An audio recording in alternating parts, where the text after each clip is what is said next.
Voilà, on va prendre les questions de Patrick Lacoué, puis ce sera Oscar Mbal.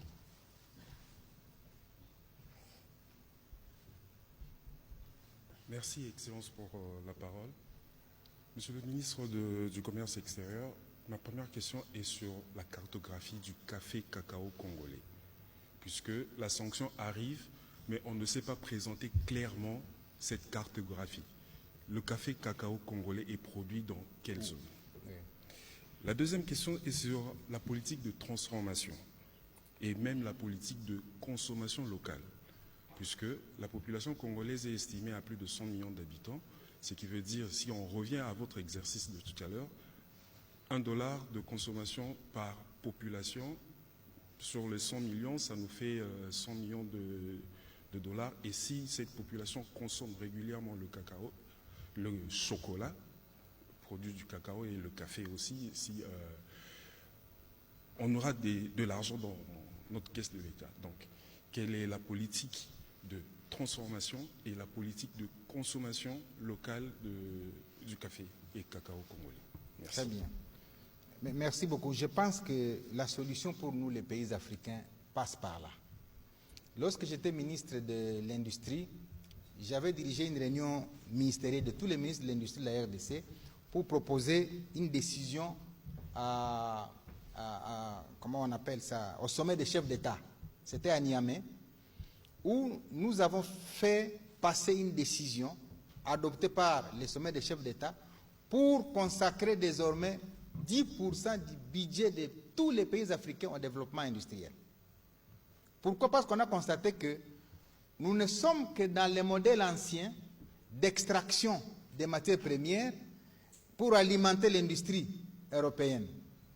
Est-ce que savez-vous que tout ce qu'on nous fait comme guerre ici, c'est parce que peut-être la population ne connaît pas la réalité de la pollution. La pollution sur toute la planète Terre, elle se présente comme suit. L'Europe, les États-Unis, la Chine, le Japon, tous ces pays industrialisés polluent la planète à 96%. Et l'Afrique pollue la planète à 4%. Toute l'Afrique, 54 pays. La première victime du changement climatique. Alors, donc, si 54 pays polluent à 4%, si on doit prendre la proportion de la RDC, il faut diviser ces 4% par 54 pour trouver la proportion de la pollution de la RDC. Donc, normalement, les pays qui devraient être condamnés et pour lesquels on devait voter des résolutions et des règlements, ce sont ces pays européens, américains et asiatiques, pas les pays africains. Donc c'est l'inverse qu'on fait, parce que nous, les pays africains, on n'a pas d'outils de sanctions. Nous sommes victimes de ceux-là qui pourtant sont les pollueurs. Prenez l'Allemagne.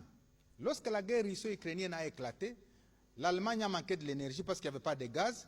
Elle a recouru au charbon, les lignites, pour ceux qui connaissent. L'Allemagne a recouru au charbon. Mais jamais on a entendu l'Union européenne sanctionner l'Allemagne pour avoir fait recours au charbon qui en fait produisent du CO2 qui détruisent la couche d'ozone. Et donc c'est des éléments comme ça que nous devons échanger à longueur de journée pour que nous arrivions, nous Africains, quand même à faire comprendre au monde que non, nous sommes victimes innocentes. Nous polluons à 4% et c'est à nous qu'on applique des règlements pour dire vous êtes en train de polluer, vous êtes en train de faire ceci. Quand la ministre Bazaïba dit à tous ces pays occidentaux de nous payer les crédits carbone pour nos 155 millions d'hectares qui amortissent 1 milliard de tonnes de carbone pour qu'il n'y ait pas de réchauffement climatique, on n'en obtient pas. Donc c'est un combat que nous devons mener et je suis d'accord avec vous qu'il faut une politique solide de transformation. Et j'étais au sommet des commissaires à Bujumbura où la thématique c'était la création de chaînes de valeur africaines. Comment nous devons créer les chaînes de valeur africaines? Alors, tant que nous serons en train de nous abréver sur d'autres pour être sous perfusion, eh bien, on nous laissera sous la perfusion et on deviendra des éternels malades.